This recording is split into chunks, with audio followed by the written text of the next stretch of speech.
Today, GameStop thinks there's money to be made on the internet. Ha! Good luck with that. This is CheckPoint.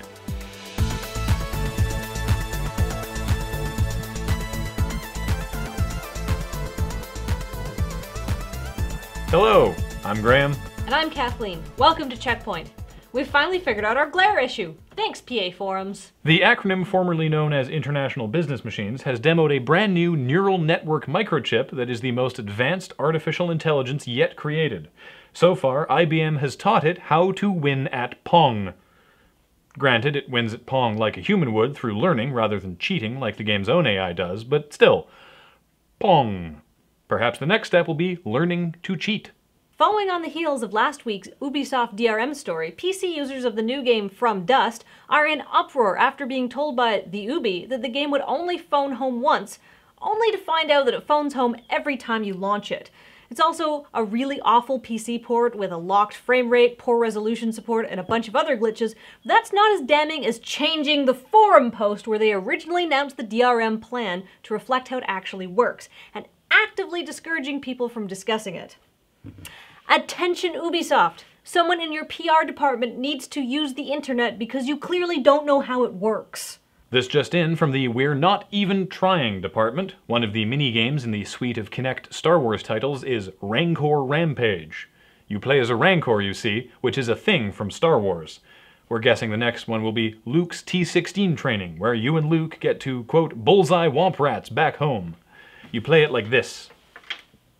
HP has put all of its webOS devices up for fire sale, and while not discontinued, webOS has been basically put on a shelf in the back room somewhere. While this is a faster collapse of new technology than HD DVD, it's still not up to Microsoft kin levels.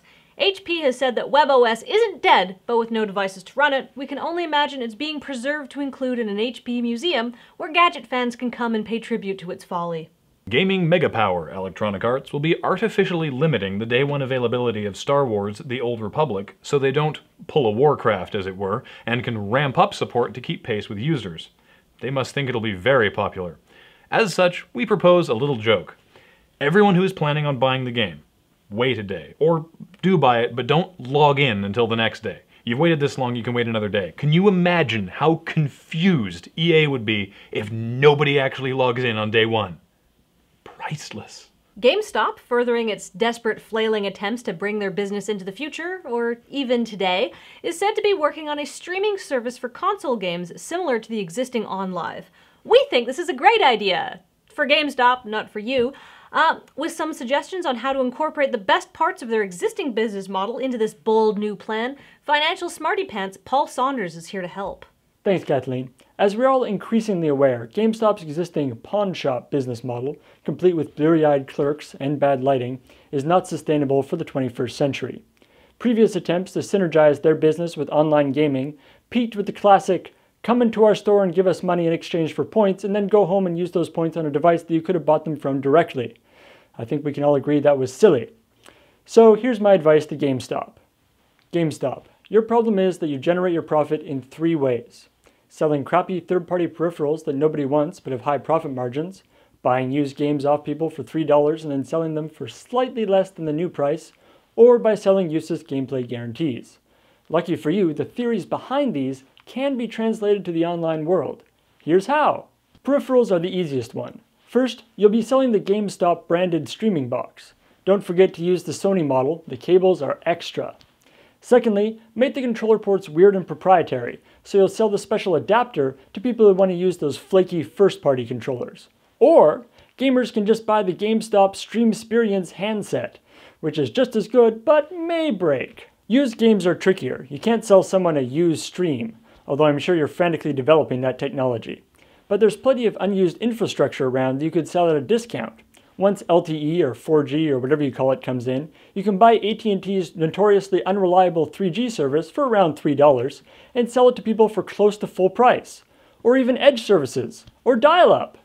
You could sell someone the game disc itself as a fast start option.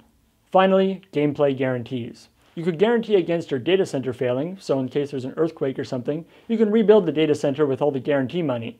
Or just tell people that it protects their internet connection against stream weevils or something. At very least, grandmothers you sell the guarantees to now will probably believe you. Also, since these peripherals you sold will probably break, you just sell guarantees on those. So there you are. Welcome to the future, GameStop. Godspeed. Thank you, Paul. How fast is Godspeed? I don't know, like 45?